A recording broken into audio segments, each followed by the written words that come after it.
So your next collar is going to be a one-piece shirt collar. Now, a one-piece shirt collar, it's really easy to produce, especially if you've done the stand collar. Lots of similar measurements. It's not a very smart collar. It doesn't have a really good close fit. So I would say a one-piece shirt collar is a casual shirt collar. So here we go. We're going to start with a straight line. And which is always going to remain straight, actually. Let me do it in the brown for you. I think you can see that better.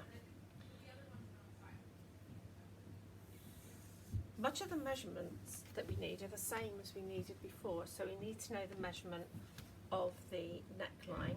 We need to have lowered the neckline by 0.5. So please look at the earlier collars for further information on that. So I'm taking exactly the same measurements as I used before. So from the centre back to the shoulder was 8.7 marked. From the shoulder to the centre front was 12.8. Now then, here is where we have another measurement to add on. So for this collar, we're saying it's coming around like so. It's going to have a sort of a fairly classic shirt shape, and it's going to have a stand. Now the stand will have a button on it, and this will come down, and then there'll be further buttons and buttonholes as we go down. Now, bit of misplanning by me, but I've got button stands happening in our next session. So what you're going to have to do is take it from me that on this centre front we're also adding a button stand, and let me give you a suggested addition of 1.5 centimetres. So that's where our button stand's going to be. So if you imagine the button and buttonhole would sit roughly in that area. Okay, so we need to know what the collar depth is. So for this collar we have both the stand and the fall. So that's the bit that sits next to your neck and the bit that comes down, all in one. And I'm going to say we'll work on 9 centimetres. Now, a lot of these measurements are what you get to play with, because obviously a lot of design can go into a collar area. So let me just make sure I've got a line coming along here at the same depth. You probably want to use the wall chart that's been produced for making collars, because it has full instructions. So I think with the full instructions and this film, you should be fine. So I've got my 9 centimetres here. This is where my shoulder seam is. This is the centre back. This is the centre front, and that's the button stand, or half the button stand. Okie dokes. So we've got that done and dusted. So this line here, this top line, we want a measurement along there that is the same as from the centre back to the centre front. So I'm just going to measure that off there. It's 21 and a half.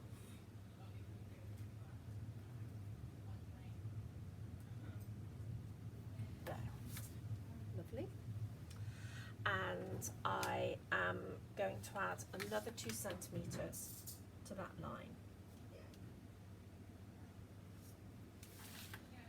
Once I've done that, I am going to draw a line that goes from the centre front up through that new extended line, like so. Here we're going to raise or put a mark at the 2 centimetres height, and that's going to be, this is going to make the bit, that button stand bit, that's going to be here on that drawing. Okay, so we're nearly done. This area, again, becomes an area that you can play with design-wise. Now I'm saying I'm going to continue on past there by 2 centimetres, and I'm just going to mark a line roughly where the shoulder seam is there, and I'm going to join those 2 points. I've joined it with a curve, so that's given me my collar shape. That there equates to this here. That's just nearly done for a very ordinary shirt collar.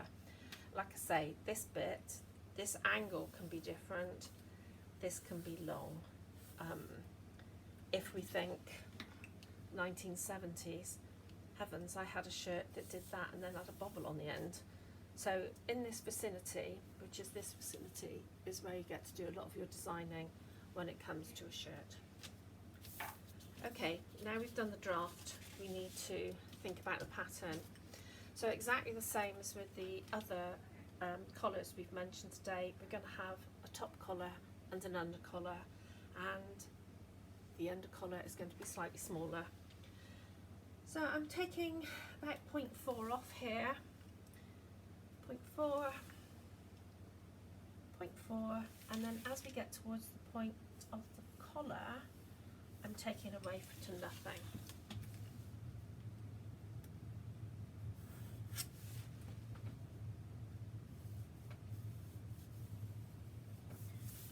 There we go. I'm going to mark that off in this brown pen so it's easy for me to trace through.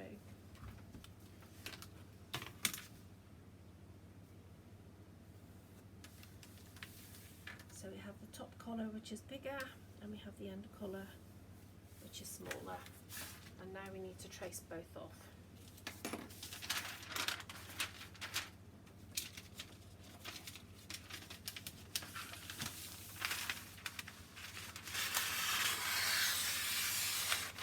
As with the other collars we've discussed, we don't want this made as an on the fold pattern, it needs to be a whole pattern.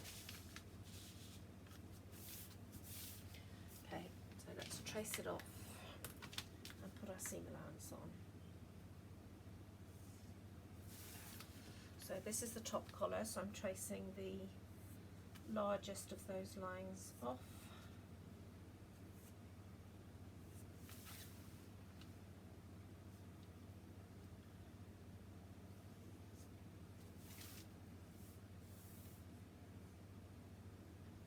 Button stand extension, it's just a straight line across the bottom edge, or the neck edge should I say, and I'm marking for the shoulder seam. Also, as we did with the other collars, I'm going to put a centimetre seam allowance on the neck edge, and everywhere else I'm going to put 0.5.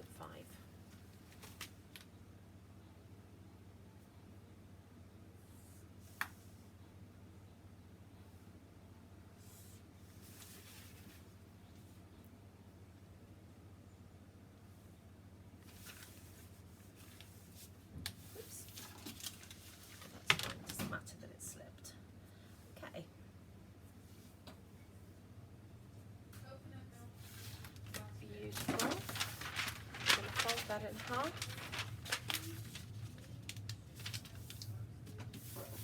We're going to cut around it.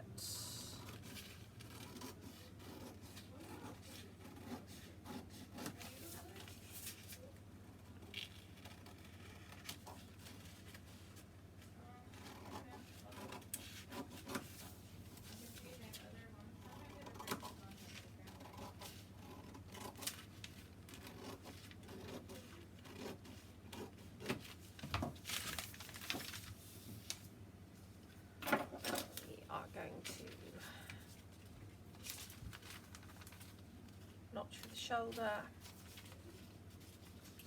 and for the seam allowances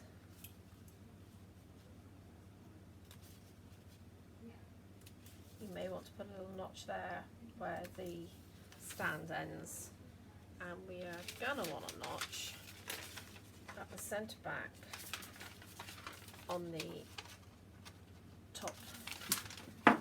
the bottom edges, or the neck and the leaf edges, should I say. So I'm going to have the grain running with the centre back. This is the top collar for the one piece shirt collar. You're going to cut 1 plus 1 fuse, which will give you that little bit of added stiffness. So that's halfway now to our one piece collar pattern. Now we need to trace off the next layer.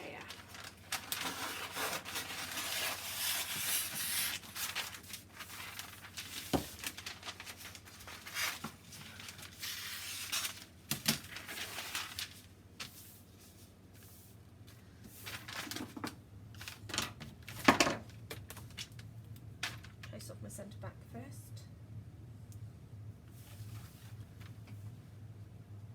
Trace off the neck edge. Mark the side, shoulder seam. Don't let it slide about like that. Okay, I'm going to mark the button stand.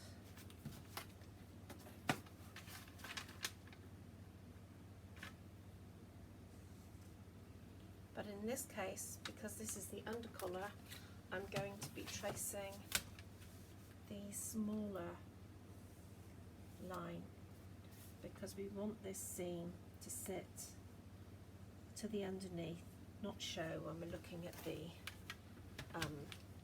collar when it's in position. So I'm adding on my 0.5 seam allowance around the edge of the collar.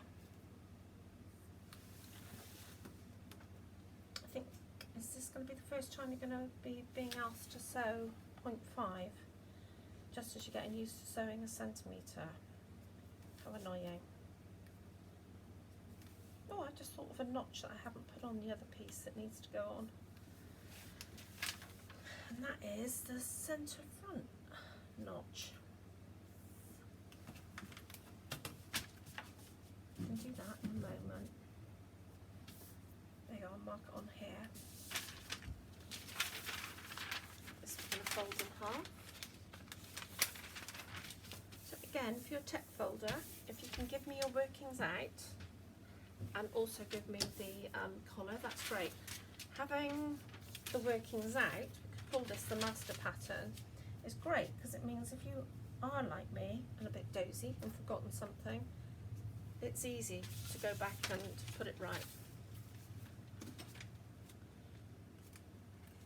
Watch that.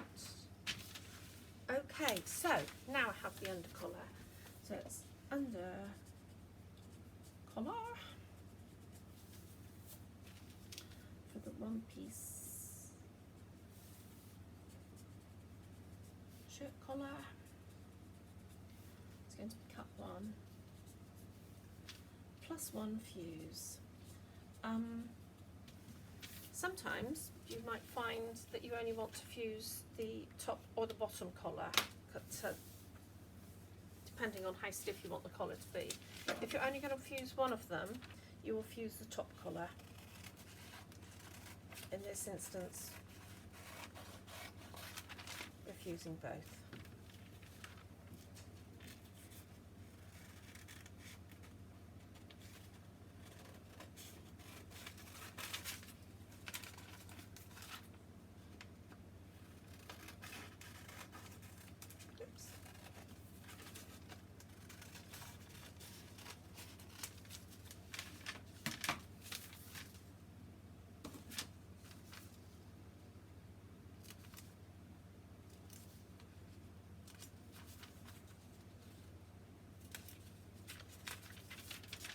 Notches in all the usual places. Centre back on both the top and bottom edge. Mark where that grain line's going to be, and we are done. Okay, so don't forget to use this in combination with the instructions, which are on canvas, ready and waiting for you. Okay, back in a moment with the most complicated one that we're doing today, which is the two-piece shirt collar.